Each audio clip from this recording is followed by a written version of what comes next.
করেছে, এখন একটা মৌকা পাইছে যে এখন তো একটা আমি পলিটিক্যালি পাওয়ারফুল হইতে পারবো, আমি ক্ষমতার অংশ হতে পারবো, সেই দেখে এটার মধ্যে ভিড়ে গেছে। এবং এনসিপি যারা মাঠ থেকে উঠে আসছিল তাদেরকে প্রমোট না করে ওই সমস্ত নেতৃবৃন্দকে প্রমোট করছে এবং তার ফল পাচ্ছে এখানে। নতুন করে কোন দল কি বেরি হয়ে আসার সম্ভাবনা দেখেন কিনা? দল তো করতেই পারে, কিন্তু তারা মেইনস্ট্রিম হতে পারবে না, বা কত দলই তো হয়, তাই না? বাংলাদেশে তো দলের শেষ নাই, 250 মতো দল আছে বোধহয়। হ্যাঁ, আপনি কয়টা দলের নাম জানেন, তাই না? তো সেই রকম আপনি মানে হয়তো দল হবে, হ্যাঁ, অনেক অনেক দল আছে না, বড় দল বা ছোট দল বড় নেতা, এরকম হয়ে থাকবে। এমন একটা দল বিশাল বড় নাম তার নেতার, কিন্তু তার দলের কেউ নাই, এরকম হবে। খুবই পরিষ্কার বক্তব্য। রাজনীতিতে নির্ভর করে হচ্ছে যে আপনি আপনি মানুষের আকাঙ্ক্ষাকে কিভাবে ধারণ করছেন এবং এগিয়ে যাচ্ছেন সেটির উপরে। সাংবাদিক ইলিয়াস হোসেন, আপনার কাছে একটু জানতে চাইবো, তারেক রহমান অবশেষে দেশে ফিরলেন এবং উনি খুব সৌভাগ্যবান যে উনি আসলে শেষ পর্যন্ত ওনার মায়ের এই অন্তিম যাত্রায় উনি পাশে থাকতে পেরেছেন এবং সন্তান হিসেবে মাকে কবরে রাখতে পেরেছেন। এটিও নিঃসন্দেহে একটি বড় সৌভাগ্যের বিষয় সন্তান হিসেবে।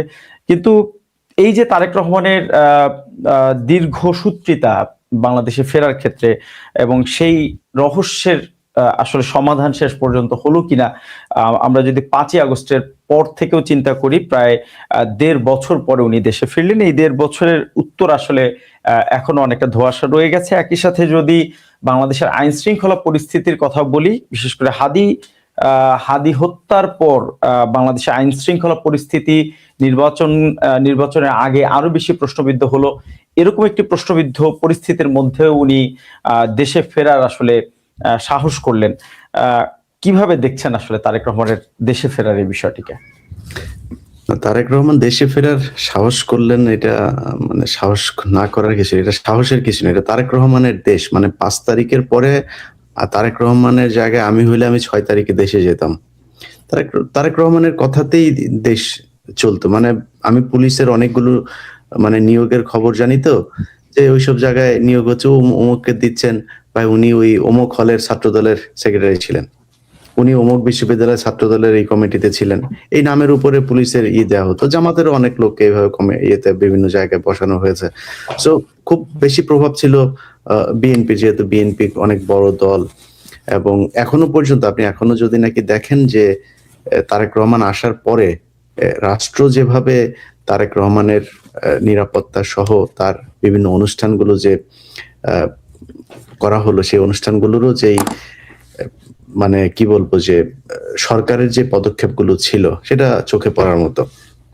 আমি মনে করি ওনার বিশাল একটা দল আছে, ওনার নিজস্ব গোয়েন্দা সংস্থার সাথে ওনার একটা ভালো সম্পর্ক আছে, সেনাবাহিনী, পুলিশ সহ বিভিন্ন জায়গায় ওনার একটা সম্পর্ক তো আছেই। তো তাদের মাধ্যমে উনি চাইলে অনেক আগেই দেশে আসতে পারবেন, এটা সাহসের কিছু না। কারণ তারেক রহমান মনে করা হচ্ছে যে সামনে বিএনপি যদি ক্ষমতায় যায় তিনি প্রধানমন্ত্রী হবেন। সো প্রধানমন্ত্রী হবেন এরকম একজন মানুষ দেশের বাইরে থাকবে কেন? এখন তো আওয়ামী লীগ নাই। কিন্তু এই 1.5 বছর উনি দেরি করাতে যেই সমস্যাটা হয়েছে, এই সরকারের ভেতরে, আমি গতকালকে দাদাকে বলছিলাম একটা কথা, যে তারেক রহমান যেদিন দেশে আসেন সেদিন বিটিভি লাইভ সম্প্রচার করেছেন। সেই লাইভ সম্প্রচার করছে এই খবর জানার পরে এই রেজওয়ানা হাসান, যিনি তথ্য উপদেষ্টা হিসেবে এখন দায়িত্ব পালন করছেন, তিনি তার পিএসকে দিয়ে বিটিভির মহাপরিচালককে ফোন করিয়েছেন যে এটা করার দরকার নেই। বিটিভির মহাপরিচালক পাত্তাই দেন নাই, না তারেক রহমান আসবে, এটা আমরা লাইভ করব। রেজওয়ানা নিজে ফোন করেছেন তাকে, তারপরে ফোন করে বলেছেন যে আপনি রাষ্ট্রের টাকা খরচ করে, আপনি তারেক রহমান তো এখন রাষ্ট্রের কেউ না, তার এটা আপনি কেন রাষ্ট্রীয় প্রতিষ্ঠান থেকে কিভাবে লাইভ করবেন? কথাটা খুবই, যদি আপনি মানে আমেরিকা ইউরোপের কথা বলেন, বিশাল সত্যি যে রাষ্ট্রের টাকা খরচ করে তিনি এখনো প্রধানমন্ত্রী হন নাই, তার এটা কেন লাইভ করবেন? কিন্তু বাংলাদেশ কি আসলে সেভাবে চলে? রেজওয়ানা নিজে কি সেভাবে চলেন? রেজওয়ার মন্ত্রণালয়ে সেই জবাবদিহিতা আছে? কোথাও নাই। কিন্তু তারেক রহমানের বেলায় হয়েছে। এই যে একটা ভ্যাকুয়াম তৈরি হয়েছে, এই ভ্যাকুয়ামের মাঝখানে কিন্তু বিএনপির অনেক নেতা, আমরা বিএনপিকে নিয়ে অনেক কথাবার্তা বলি, কিন্তু তারেক রহমান, জিয়া পরিবার, তাদেরকে কেন বেছে কথা বলতে হয়? ভাই, এই তারেক রহমান গত 15 বছরে 15 বছর না, 2006 সালের পর থেকেই। সো এই যে প্রায় 20 বছর তিনি যেই কষ্ট সহ্য করেছেন, তিনার উপরে যে নির্যাতন করা হয়েছে, তার মায়ের উপরে যে নির্যাতন করা হয়েছে, এগুলো তো ভুলে যাওয়ার মতো না। সো সেই জিনিসগুলো থেকে যদি করা হয়, আমরা বিএনপির অনেকের বিরুদ্ধে কথা বলে তাদেরকে নিয়ে, কারণ তারা এই বাংলাদেশ স্বাধীন হবার পেছনে তাদের অনেক অবদান আছে, যে কারণেই তাদেরকে বাঁচিয়ে কথা বলতে, তাদের ব্যাপারে অনেক হিসেব করে তারপরে কথা বলি। কিন্তু বিএনপির অনেক লোকজন আছে এর মাঝখানে, যেমন শিলং সালাউদ্দিন সহ এরকম অনেক সালাউদ্দিনদের মতো এরকম অনেকে গজিয়ে উঠেছেন। এটা তারেক রহমান যদি আরো 1.5 বছরের আরো আগে যদি চলে আসতেন তিনি, আমার মনে হয় এই যে মাঝখানে যেই গজিয়ে ওঠা যে ভারতীয় গোয়েন্দা সংস্থার চর যারা, তারা এত প্রভাব বিস্তার করতো। আমি গত এই যে বিএনপির যে মনোনয়ন দেওয়া হয়েছে যাদের, তাদের অনেকের ব্যাপারে জানি যে লন্ডনে গিয়েছেন তারেক রহমান, তাকে ফোন করেছেন, লন্ডনে গিয়ে দেখা করেছেন, তাকে বলেছেন যে আপনি নির্বাচনের প্রস্তুতি নেন। তাকে বলা হয়েছে হঠাৎ করে দেখা যে সে পায় নাই। কিভাবে পায় নাই? এগুলোই যে মাঝখানে কিছু মধ্যস্বত্বভোগী আপনার কিছু ছিল, তারাই এই জিনিসগুলোকে এইভাবে ম্যানিপুলেট করেছে। যাই হোক, তো আমার মনে হয় তিনার আশাটা এটা খুব অপ্রাসঙ্গিক বা অনাকাঙ্ক্ষিত, অপ্রত্যাশিত এরকম কোনো কিছু আমি মনে করি না। আমি একটা প্রশ্নের উত্তর দিতে চাই, এটা দাদাকে আপনি প্রশ্ন করেছিলেন, ওইটা আমার কাছে কিছু তথ্য আছে যে জিনিসগুলো আপনাকে জানালে আমার মনে হয় দর্শকদের জন্য বুঝতে সুবিধা হবে। সেটা হলো জামাতের আমির, তার সাথে ভারতের একজন বিশেষ দূতের যে সাক্ষাতের কথা বলা হয়েছে, পররাষ্ট্র মন্ত্রণালয়ের একজন কর্মকর্তা, নানান কথা বলা হয়েছে। আমি ডক্টর শফিকুর রহমান এবং ডক্টর আব্দুল্লাহ মোহাম্মদ তাহের ভাই, ওনাদের দুইজনের সাথেই গত 3-4 মাসের ভেতরে আমার দুইজনের সাথেই সেপ্টেম্বরের থেকে এই গত কয়েকদিনের মধ্যে আমার সাথে সাক্ষাৎ হয়েছে, এবং ওই সাক্ষাতে আমি তাদের কাছে নানান বিষয় নিয়ে কথা হয়েছে। এর মাঝখানে আমি ওনাকে প্রশ্ন করেছিলাম যে ভারতের সাথে আপনাদের কোনো ধরনের বৈঠক হয়েছে কিনা। তিনি বলেছেন যে ভারত আমাদের কাছে, আমি যেদিন আমার সাথে ওনার যেদিন দেখা হয় ওনার হোটেলে, আমি যেদিন কথা বলি, বলেছে আমাদের কাছে এই পর্যন্ত 6 বার তারা সময় চেয়েছেন। তারা কোনো এক জায়গায়, সেটা শফিকুর রহমানের মানে বাসায় হোক, অফিসে হোক, বা তাদের কোনো অফিসে হোক, যে কোনো জায়গায় ডক্টর শফিকুর রহমান যেইখানে বলবেন রাজি হবেন, ভারত সেইখানেই বসতে রাজি। কিন্তু ডাক্তার শফিকুর রহমান সেটাতে রাজি হন নাই। কারণ হচ্ছে গিয়ে তিনি আমাকে এই কথাটা বলেছেন যে আমি ওনাদের সাথে কোথায় গিয়ে বসবো, সেখানে তারা একটা ছবি তুলবে, ছবি তুলে তারপরে দিয়ে দিবে। তারা বৈঠকটা কিন্তু গোপনে করতে যাচ্ছেন, তিনি যান নাই। এমনকি বিভিন্ন জায়গায় যখন তারা, আপনারা জানেন যে ডিপ্লোম্যাটদের সাথে অনেক বৈঠক থাকে, যেখানে ভারতের দূতাবাসের লোক থাকে, থাকে, চীনের থাকে, আমেরিকার থাকে, সেখানে রাজনৈতিক ব্যক্তিদেরকে দাওয়াত দিলে তাদের যেতে হয়। সেখানেও তিনি, মানে আমি ডক্টর শফিকুর রহমানের কোট আনকোট করছি, যে তিনি খুব সাবধানে থাকতেন যেন তাকে আলাদাভাবে কোথাও পেয়ে তারপর ভারতীয় দূতাবাসের কেউ আবার একটা ছবি তুলে না ফেলে। সো এটা হচ্ছে ভারতের অবস্থান, এই মানে জামায়াতের অবস্থান। আমার কাছে যে তথ্যটা ছিল সেটা খুবই পরিষ্কার। ধন্যবাদ ইলিয়াস হোসেন আপনাকে। পিনাকি ভট্টাচার্য, আপনার কাছেই একদমই আমরা অনুষ্ঠানের শেষ পর্যায়ে, আপনার কাছে একটু কথা হচ্ছে ভারত প্রসঙ্গ নিয়ে, একটু আপনার কাছ থেকে জানতে চাইবো আসলে বাংলাদেশের নির্বাচনে আমরা খুব মানে এটি খুব পরিচিত কমন একটি বিষয় যে বাংলাদেশের রাজনীতি থেকে শুরু করে নির্বাচন প্রত্যেকটি ক্ষেত্রে আসলে ভারতের একটি প্রত্যক্ষ রোল প্লে আমরা দেখি। আসলে এবারের নির্বাচনে সেটা কতটুকু সম্ভাবনা দেখছেন, অথবা যেহেতু মানে বাংলাদেশের বর্তমান যে পরিবর্তিত যে পরিস্থিতি, তাতে করে এটি খুব পরিষ্কার যে অনেকটা বেকায়দায় রয়েছে ভারত আসলে বাংলাদেশের সাথে সম্পর্কের ক্ষেত্রে, এবারের নির্বাচনে কতটুকু তাদের সম্পৃক্ততা অথবা তাদের রোল প্লে করার সম্ভাবনা দেখছেন? দেখেন, আমি কয়েকটা খুব বলবেন যে এটাকে বলা যেতে পারে খুব সিম্পল ফ্লিক ফলো করি আর কি, এবং আমি কিছু জিনিসে খুব খুশি হই। যেমন ধরেন, আমার ফেসবুকের প্রোফাইলে কোন ভারতীয় এসে যদি আমাকে গালাগালি করে, আমি খুব খুশি হই। নাম বলতে চাই না, বাংলাদেশের মানুষ দেখবে ভারত কোন প্রার্থীর পক্ষে, কোন দলের পক্ষে অবস্থান নিচ্ছে, এটা দেখবে। মানে ভারত, শোনেন, এটা ভেরি সিম্পল। এটার জন্য আইনস্টাইন হওয়ার দরকার নাই, এটার জন্য রাজনীতিতে আপনার থমাস হবস হওয়ার দরকার নাই, সক্রেটিস হওয়ার দরকার নাই, প্লেটো হওয়ার দরকার নাই। খুবই সিম্পল। প্রথম আলো, ডেইলি স্টার যেই দলকে, যেই জোটকে সমর্থন দেবে, সেটাই ভারতের সমর্থন। Very simple. প্রথম আলো, ডেইলি স্টার কাদেরকে গ্লোরিফাই করে? দেখেন আপনার উত্তর পেয়ে যাবেন। এটাই নিউটনের সূত্র।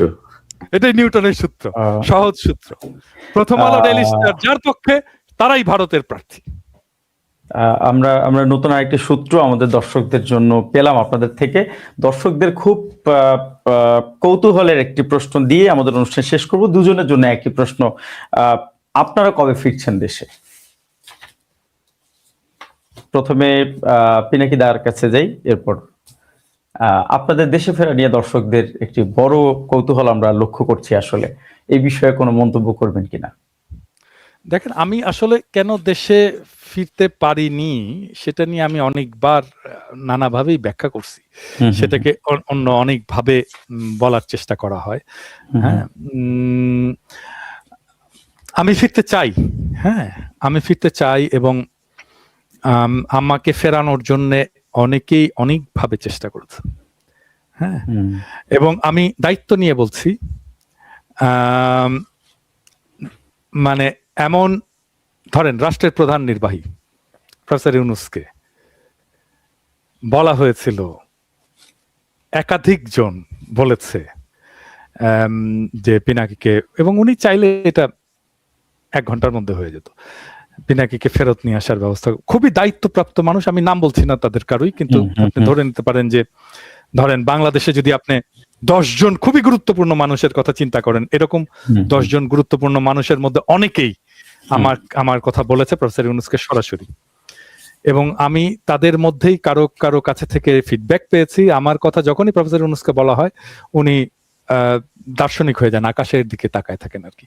হ্যাঁ, মানে এবং ওনার মুখের চেহারা চেঞ্জ হয়ে যায়, মানে অ্যাজ ইফ উনি আমাকে আনতে চান না। তো আমাকে অনেকে এরপরে বলেছে যে তো আমার একটা বলতে পারেন যে একটা গভীর অভিমান আছে আমার দেশে যাওয়ার ব্যাপারে। হ্যাঁ, আমি জানি না, আমি খুব অভিমানী মানুষ, এবং আমার এই অভিমানের কারণে এমন হতেই পারে যে আমি হয়তো কখনোই আর দেশে যাব না। এটি খুব আপনার যারা ভক্ত সমর্থক তাদের জন্য নিঃসন্দেহে একটি বড় দুঃসংবাদ।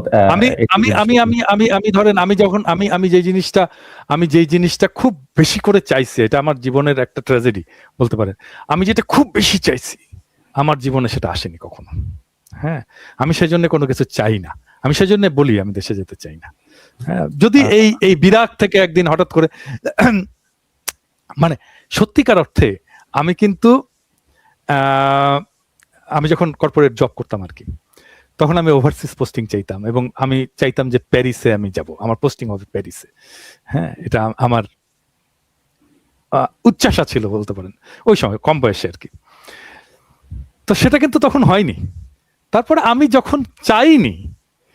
যখন আসতেই চাইনি, তখন আমাকে এসে খোদা তাআলা প্যারিসে এসে আমাকে থিতু করে দিলেন। তো আমার আসলে আমার দেশে যাওয়াটা আসলে আমি মনে করি যে এটা এখন আমি রিয়েল অ্যান্সার দিচ্ছি, অভিমানের কথা না। আমার দেশে যাওয়াটা আসলে ডিপেন্ড করে, আমি বলি আমি তো এখন খুবই স্পিরিচুয়াল মানুষ আর কি বলতে পারেন। হ্যাঁ, আমার দেশে যাওয়াটা যেদিন খোদা তাআলার হুকুম হবে সেদিন আমি হাজির থাকবো, যেদিন উনি চাইবেন সেদিনই আমি যাব, কেউ আমাকে ঠেকাতে পারবে না। আমি অভিমান করেও আমি দূরে থাকতে পারবো না। আমার যেদিন সময় হবে, রাইট টাইম, সেটা প্রবাবলি আসমানে স্থির হবে যে কবে আমি দেশে ফিরবো, সেদিনই যাবো।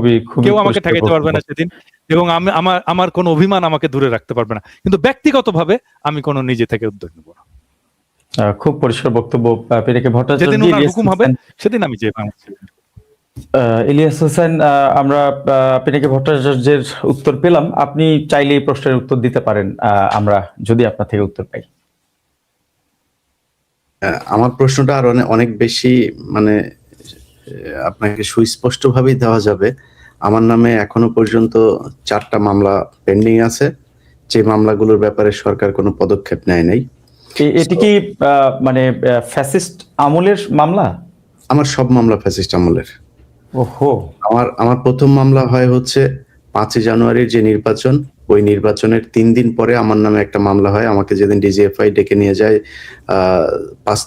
6 জানুয়ারি 2014, তারপরে তার 2 দিন পরে মামলা হয় একটা, ওইটা একটা মামলা ছিল, আমাদের একটা ভিডিও গিয়েছিল, যে ভিডিওটার আপনার ভিডিও এডিটিং এর কাজ তো আর আমার না, ওইখানে এক নারীকে নিয়ে আপনার একটা নিউজ ছিল, সেই নারীর কিছু ফুটেজ কে তারা দেখিয়েছে, খুবই আলোচিত সংবাদ ছিল। এই ফুটেজ গুলোর কারণে এটা পর্নোগ্রাফি অ্যাক্টে, ওই ফুটেজ গুলো এই আমাদের অফিসের আমাদের চেয়ারম্যান সহ আমি সহ আমাদের ৩-৪ জনকে আসামিকে মূলত মানে ৫ জানুয়ারি নির্বাচনে ২১ টিভির যে ভূমিকা সেটার কারণে মামলা হয়, সেই থেকে শুরু।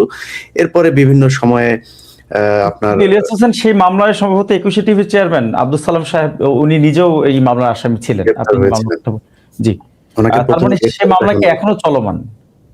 সেই মামলা চলমান, তারপরে বনোজ কুমারের একটা মামলা চলমান, তারপরে আরো টোটাল ৪টা ফেনীর স্কুল ছাত্রীর আত্মহত্যা কেন্দ্রিক যে প্রতিবেদনটি ছিল সেটি, হ্যাঁ, বনোজ কুমারকে নিয়ে যে নিউজ করা হয়েছিল সেটার প্রেক্ষিতে তারা নিউজ করেছে, এবং সেই বনোজ কুমারের যে এত অত্যাচারের শিকার সেই ১৬ জন মানুষ এখনো কন্ডেম সেলে কাটাচ্ছেন, তাদেরকে এই সরকার বাঁচানোর জন্য কোনো করে নেই।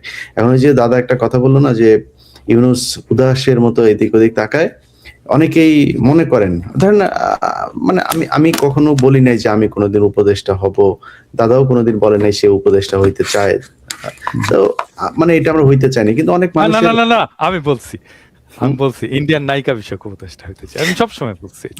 তো এখন ধরেন আমি যদি নাকি আমারে আপনি একজন দর্শক হিসেবে যদি আপনি কাউকে জিজ্ঞেস করেন, অনেকেই মনে করে, আমি জানি না কেন অনেকেই মনে করে যে আমাদের উপদেষ্টা হওয়া উচিত ছিল, আমার উপদেষ্টা হইলে মনে অনেক কিছু হইতো, কিন্তু সেটা সরকারের কোনোদিন মনে হয় নাই। সরকারের যদি মনে হইতো তাহলে সরকার নিশ্চয়ই করতো, কিন্তু সরকারের আশেপাশে এই দিক ওই দিক নানান লোকজন, তারা নানান ভাবে আসেন, দেশে আসেন, আপনার দেশে আসেন, এমনকি সেনাবাহিনীর অনেক ঊর্ধ্বতন কর্মকর্তাও যে আপনাকে প্রোটোকল নিয়ে দিয়ে করতে চাই, আপনাদের সম্মান দিতে চাই, কিন্তু সরকার থেকে আমাদের মামলাটা পর্যন্ত উঠানো হয়নি। এখন সমস্যাটা কোথায় জানেন? কারণ আপনার মাথায় যদি থাকে যে আমি চুরি করব, তাহলে তো আপনি যাদের কথাবার্তা শুনলে মনে হয় যে এরা আমার চুরি করতে দিবে না, এই লোকগুলি দেখে মনে হয় এদের কথাই তো বোঝা যায় যে এরা তো খুব ঘাটতারামো করবে, এদেরকে আমাদের আশপাশে আনা যাবে না, আনলেই সমস্যা হবে, তো আপনি নিবেন না, এটাই স্বাভাবিক। যাক, ওই আলাপে যাচ্ছি না। এই সরকারের কাছে শুধু উপদেষ্টা না, দেশে ফেরত যাওয়া না, এই সরকারের এরা এই দেশে থাকতে পারবে না।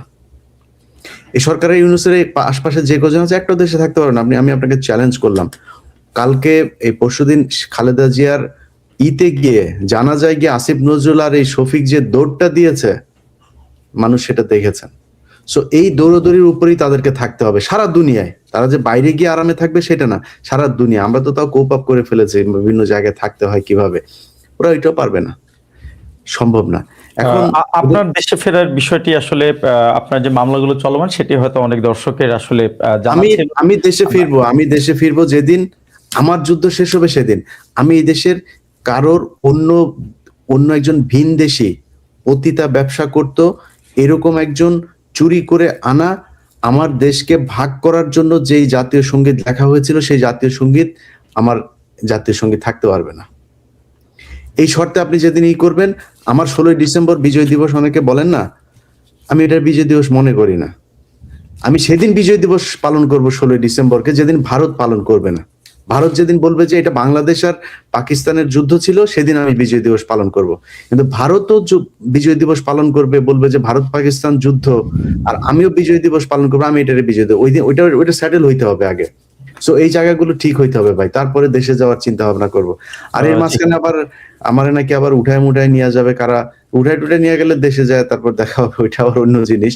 যাই হোক, আমি আজকে অনুষ্ঠানে একটু সময় নিয়ে নিচ্ছি আপনার কাছ থেকে। জি, আমাদের বাংলা এডিশনের এই ক্রাইম এডিশনে আজকে প্রথম পর্ব গেল। এই প্রথম পর্বে আমার খুব ইচ্ছে ছিল যে দাদাকে দিয়ে আমাদের এটা উদ্বোধন করানো হবে, যে কারণে দাদাকে আজকে কারেন্ট এডিশনের এই অনুষ্ঠানে আমরা আমন্ত্রণ জানিয়েছিলাম। দাদা, আপনাকে অনেক ধন্যবাদ আমাদের সাথে আপনার লম্বা সময় দেওয়ার জন্য, আপনার ঘুম ভাঙায় তারপরে আমি আপনাকে যুক্ত করেছি। আর আমাদের বাংলা এডিশন নিয়ে যে কথাগুলো বাজারে ছেড়েছে, আমি সেটার ব্যাপারে বাংলাদেশের মানুষকে, আমাদের দর্শকদেরকে জানাইতে চাই, বাংলা এডিশন বন্ধ হয় নাই। বাংলা এডিশন নিয়ে যেটা হয়েছে সেটা একটা খোলা জলে মাছ শিকারের মতো একটা অবস্থা হয়েছে। বাংলা এডিশন বন্ধ হয় নাই। বাংলা এডিশন যদি বন্ধ হয় আমরা আপনাদেরকে জানাবো। এবং সেটার জন্য কোন কোন কর্মকর্তা কোথায় কোথায় সাইন করে কে আমাকে চিঠি পাঠায়, আমি সেই চিঠি দেখার পরে তারপরে সেটার বিরুদ্ধে ব্যবস্থা নেওয়া হবে। এবং তারা কতদিন বাংলাদেশের 2.5 দিনের মন্ত্রী উপদেষ্টা এইসব হয়ে থেকে তারপরে তারা কোথায় কিভাবে বাংলা এডিশনের বিরুদ্ধে ব্যবস্থা নিয়ে তারপরে কত সুখে থাকেন, সেটাও আমাদের সাথে ইনশাল্লাহ এই দেশে দেখা হবে। আমরা আজকে এই সরকারের আমলে কিছু চাচ্ছি না, দেশে যাচ্ছি না বলে এই দেশে আমরা ভেসে আসছি, এরকম না। অনেক ধন্যবাদ পিনাকি দেশটার জন্য ভট্টাচার্য। আমাদের অনেক ভালোবাসা আছে, এই দেশকে আমরা ভালোবাসি। এটা আমরা টাকা দিয়ে আমাদের কিনে তারপরে কেউ ভালোবাসা শিখায় নাই। এই ভালোবাসা আমরা একদম কোনো কারণ ছাড়া ভালোবাসি, এটার ভিতরে কোনো স্বার্থ নাই, সেই স্বার্থ ছাড়াই ভালোবাসি। তো আপনাদের সবার কাছে আমার অনুরোধ থাকবে যে বাংলা এডিশনের পাশে থাকবেন। বাংলা এডিশন আপনাদের জন্য কাজ করবে। বাংলা এডিশন বাংলাদেশকে রক্ষা করার জন্য, এই জঙ্গিবাদের যেই নাটক সাজিয়ে গত 15 বছর ধরে পৃথিবী থেকে বাংলাদেশকে আলাদা করে রাখা হয়েছিল, একটা জঙ্গি রাষ্ট্র হিসাবে তৈরি করে রাখা হয়েছিল, বাংলা এডিশনের মূল যুদ্ধটা ওইখানেই। আমরা বিভিন্ন জায়গায় এটা প্রথম আলো ডেইলি স্টারকে কাউন্টার দিয়েছি গেল 1.5 বছরে, আমরা সামনে ইনশাল্লাহ দিব। এটার জন্য আমাদের যদি জীবন বাজি রাখতে হয়, বাংলা এডিশনের এই তরুণ যে দলটা আছে তারা সবাই এটার জন্য প্রস্তুত আছে। দর্শক, আপনাদের সবাইকে ধন্যবাদ এবং কৃতজ্ঞতা এতক্ষণ আমাদের সাথে যুক্ত থাকার জন্য।